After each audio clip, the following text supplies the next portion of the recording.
আসসালামু আলাইকুম। খুবই আকর্ষণীয় এবং মজাদার একটি রেসিপি নিয়ে আবারও আপনাদের মাঝে হাজির হয়ে গেলাম। আজ আপনাদেরকে বানিয়ে দেখাচ্ছি মালাই লাড্ডু। পাগল করা বলসুন্দরী এই মালাই লাড্ডুগুলা যে একবার খাবে সে এটা প্রেমে পড়তে বাধ্য হবে। আর এই লাড্ডুগুলা বানিয়ে নেওয়াও কিন্তু অনেক সহজ। শুধুমাত্র দুধ দিয়েই এই লাড্ডুটা তৈরি করে নেওয়া যায়। বাড়িতে যেহেতু সবারই কম বেশি দুধ থাকে, তাই চেষ্টা করেছি অল্প উপকরণের মাধ্যমে আজকের এই কিউট রেসিপিটা আপনাদের সাথে শেয়ার করার জন্য। আশা করি আমার আজকের এই মালাই লাড্ডুর রেসিপিটা আপনাদের কাছে ভালো লাগবে। ভালো লাগলে অবশ্যই ভিডিওতে একটা লাইক দিয়ে চ্যানেলটিকে সাবস্ক্রাইব করে রাখবেন। তাহলে চলুন মূল রেসিপিটা দেখে আসি। প্রথমেই একটা বাটিতে আমি নিয়ে নিচ্ছি 3 টেবিল চামচ পরিমাণ ভিনেগার। যেহেতু লাড্ডু বানাতে আমাদের ছানার প্রয়োজন হবে, তাই ছানা কাটানোর জন্য আজকে ভিনেগার ব্যবহার করছি। এখানে 3 টেবিল চামচ ভিনেগারের সাথে 3 টেবিল চামচ পানি দিয়ে খুব ভালো করে মিশিয়ে একটা সাইডে রেখে দিচ্ছি। এবারে চুলায় একটা প্যান বসিয়ে আমি নিয়ে নিচ্ছি 1.5 লিটার পরিমাণ গরুর দুধ। আপনারা দোকান থেকে কিনে আনা প্যাকেট লিকুইড দুধও ব্যবহার করতে পারেন, তবে মেক শিওর হয়ে নেবেন দুধের মানটা যেন ভালো হয়। দুধটা খারাপ হলে এই লাড্ডুটা খেতে কিন্তু মোটেই ভালো লাগবে না, তাই অবশ্যই খেয়াল রাখবেন দুধটা যেন খুব ভালো মানের হয়। চুলার জালটা হাইয়ে রেখে আমি একটা বলক তুলে নিয়েছি। এটা দিয়ে যেহেতু ছানা বানাবো, এটা জাল দিয়ে ঘন করার কোনো প্রয়োজন নেই, জাস্ট একটা বলক আসলেই চুলাটা বন্ধ করে দিতে হবে। এখন একটা খুন্তির সাহায্যে আমি এই দুধটাকে 2 থেকে 3 মিনিট একটু নাড়াচাড়া করব, যাতে এটা অতিরিক্ত গরম থেকে কিছুটা একটু কমে আসে, হালকা একটু ঠান্ডা হয়ে যায়। ঘড়ি ধরে 2 থেকে 3 মিনিট একটু নাড়াচাড়া করে নিলেই হবে, এর থেকে বেশি নাড়াচাড়া করার দরকার নেই। 2 থেকে 3 মিনিট আমি নাড়াচাড়া করে নিয়েছি। আর যে ভিনেগার মেশানো পানিটা রেডি করে রেখেছিলাম, সেটা এখন অল্প অল্প করে এই দুধের মধ্যে মেশাবো এবং নাড়তে থাকবো।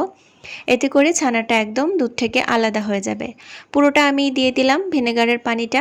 দেখতেই পাচ্ছেন ছানাটা কিন্তু আলাদা হয়ে গিয়েছে আর একটা সবুজ রং ধারণ করেছে দুধের পানিটার।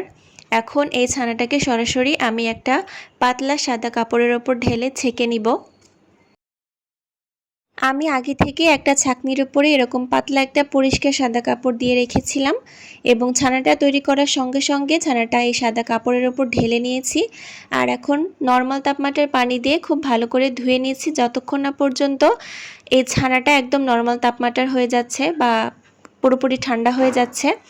এখন এটা হাত দিয়ে সামান্য একটু চেপে চেপে এভাবে ঝুলিয়ে রাখবো একটা সাইডে 1 ঘন্টার জন্য। এতে করে এক্সট্রা যে পানিটা আছে সেটা একদম ঝরে যাবে। এবার আবারও আমি চুলায় একটা প্যানে নিয়ে নিচ্ছি 1 লিটার পরিমাণ গরুর দুধ।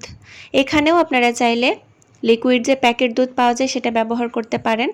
দিয়ে দিলাম সেন্টের জন্য আমি 3টা মুখ ফাটানো এলাচ। আপনারা চাইলে এলাচের গুঁড়াটাও ব্যবহার করতে পারেন। আমি আবারও বলছি, আপনারা খেয়াল রাখবেন আপনারা যেই গরুর দুধটাই ব্যবহার করেন না কেন সেটা যেন অনেক ভালো মানের হয়। দুধটা খারাপ হলে লাড্ডুটা কিন্তু ভালো হবে না। চুলার জালটা হাইয়ে রেখে এই দুধটাকে অনবরত নাড়তে নাড়তে ঘন করতে হবে। যখন এরকম প্রায় অর্ধেকটা ঘন হয়ে আসবে, সেই পর্যায়ে আমি দিয়ে দিচ্ছি 1/2 কাপ পরিমাণ চিনি। মিষ্টিটা আপনারা আপনাদের পছন্দ অনুযায়ী দিয়ে নেবেন। আর অবশ্যই চেষ্টা করবেন দুধটা হাই আঁচে নাড়তে নাড়তে ঘন করার জন্য, এতে করে দুধের ঘনত্বটা একদম পারফেক্ট হয়।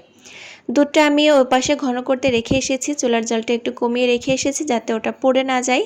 আর এদিকে যে ছানাটা আমি ঝুলিয়ে রেখেছিলাম পানি ঝরানোর জন্য, সেখান থেকে ছানাটা নিয়ে এসেছি এবং এখন এই ছানাটা একটু মথে নিব। দেখতে পাচ্ছেন সম্পূর্ণ পানিটা কিন্তু একদম ঝরে গিয়েছে। এখন হাত দিয়ে চটকে চটকে ছানাটাকে একটু মথে নিতে হবে, যাতে এর মধ্যে দানা ভাবটা না থাকে। জাস্ট এটাকে এভাবে মথে একদম ক্রিমের মতো করে ফেলতে হবে। এটা যাতে দানাদার না থাকে সেদিকে খেয়াল রাখতে হবে। আপনারা চাইলে যে কোনো বাটির পেছন সাইড বা গ্লাসের পেছন সাইড দিয়ে ছানাটাকে মথে নিতে পারেন। ছানাটা আমার একদম মথে নেওয়া রেডি হয়ে গিয়েছে। এদিকে দুধটাও কিন্তু আগের থেকে বেশ অনেকটাই ঘন হয়ে গিয়েছে।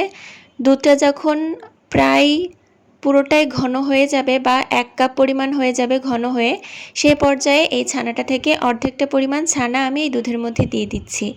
একবারে দিবেন না, তাহলে দলা পেকে যেতে পারে। এখন একটা হুইস্ক দিয়ে আমি এই ছানাটাকে খুব ভালো করে দুধের সঙ্গে মিশিয়ে নিচ্ছি, যাতে এটার মধ্যে কোনো দানা ভাব না থাকে। এখন বাকি অর্ধেকটা দিয়েও আমি একই রকমভাবে হ্যান্ড হুইস্ক দিয়ে এটাকে মিশিয়ে নিব। আপনারা চাইলে স্প্যাচুলা দিয়েও ছানাটাকে ভালো করে দুধের সঙ্গে মিশিয়ে নিতে পারেন। আর দেখতেই পাচ্ছেন পাচ্ছেন দুধটা কিন্তু শুকিয়ে প্রায় এটা ডোয়ের কনসিস্টেন্সিতে চলে আসছে। এই পর্যায়ে চুলার জালটা মিডিয়াম টু লোতে রেখে নাড়তে নাড়তে এটাকে ঘন করে নিতে হবে। শেষ পর্যায়ে আমি 2 টেবিল চামচ পরিমাণ ঘি দিয়ে দিলাম, যাতে লাড্ডুটার মধ্যে ঘিয়ের খুব সুন্দর একটা ফ্লেভার আসে। অনবরত নাড়তে নাড়তে যখন এরকম একটা ডোয়ের কনসিস্টেন্সিতে চলে আসবে এবং পুরো ছানাটা বা দুধটা প্যানের গা থেকে ছেড়ে আসবে, সেই পর্যায়ে চুলাটা বন্ধ করে দিতে হবে। আমার একদম রেডি হয়ে গিয়েছে মালাই লাড্ডুর জন্য। এই লাড্ডুর ডোটা আমি চুলা থেকে নামিয়ে সামান্য একটু ঠান্ডা করে নিয়েছি, হাত সহ্য হওয়া ঠান্ডা করে নিয়েছি, যাতে এটা দিয়ে লাড্ডুর শেপটা সহজেই দিতে পারি। লাড্ডুর শেপটা দেওয়ার জন্য আমি একটা চামচ ব্যবহার করছি, যাতে প্রত্যেকটা লাড্ডু একই সমানে হয়। আপনারা আপনাদের আন্দাজ অনুযায়ী বা এভাবে চামচ দিয়ে মেপে মেপে লাড্ডুটা বানিয়ে নিতে পারেন। হাতের মধ্যে সামান্য একটু চেপে চেপে গোল শেপ করে নিয়েছি, তারপরে তালুতে নিয়ে এইভাবে ঘুরিয়ে ঘুরিয়ে লাড্ডুর শেপটা দিয়ে নিচ্ছি। দেখে নিশ্চয়ই বুঝতে পারছেন আমি কিভাবে করছি। খুবই সহজ, কয়েক সেকেন্ডের মধ্যেই কিন্তু একটা লাড্ডু রেডি হয়ে যাবে। আর দেখতে পাচ্ছেন লাড্ডুটা কিন্তু কত সহজেই তৈরি করে নেওয়া হয়ে গেল। একই রকমভাবে আমি সবগুলো লাড্ডু বানিয়ে নিয়েছি। আর এগুলাকে আরেকটু সুন্দর দেখানোর জন্য আমি আঙুলের মাথায় একটু অরেঞ্জ ফুড কালার নিয়েছি, আর এটা দিয়ে লাড্ডুটা ঠিক মাঝখান বরাবর একটা বিন্দুর মতো দিয়ে দিচ্ছি, যাতে এই লাড্ডুগুলো দেখতে আরেকটু বেশি আকর্ষণীয় লাগে। এই কাজটা পুরোটাই অপশনাল, আপনারা চাইলে স্কিপ করতে পারেন, আবার চাইলে দিতেও পারেন। আপনারা চাইলে এখানে বাদাম দিয়ে সাজাতে পারেন, অথবা জাফরানের সঙ্গে হালকা একটু দুধ মিশিয়েও এই কাজটা করে নিতে পারেন। এরই মধ্যে আমার প্রত্যেকটা লাড্ডু একদম রেডি হয়ে গিয়েছে। আর দেখতে পাচ্ছেন এগুলা দেখতে ঠিক কতটা সুন্দর এবং কিউট লাগছে।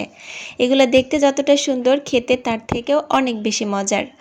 খেয়াল রাখবেন আপনাদের লাড্ডুর দুধটা যেন ভালো হয়। আশা করি আমার আজকের এই রেসিপিটা আপনাদের কাছে ভালো লেগেছে। নতুন কোনো রেসিপি নিয়ে আবারও হাজির হয়ে যাব। আল্লাহ হাফেজ।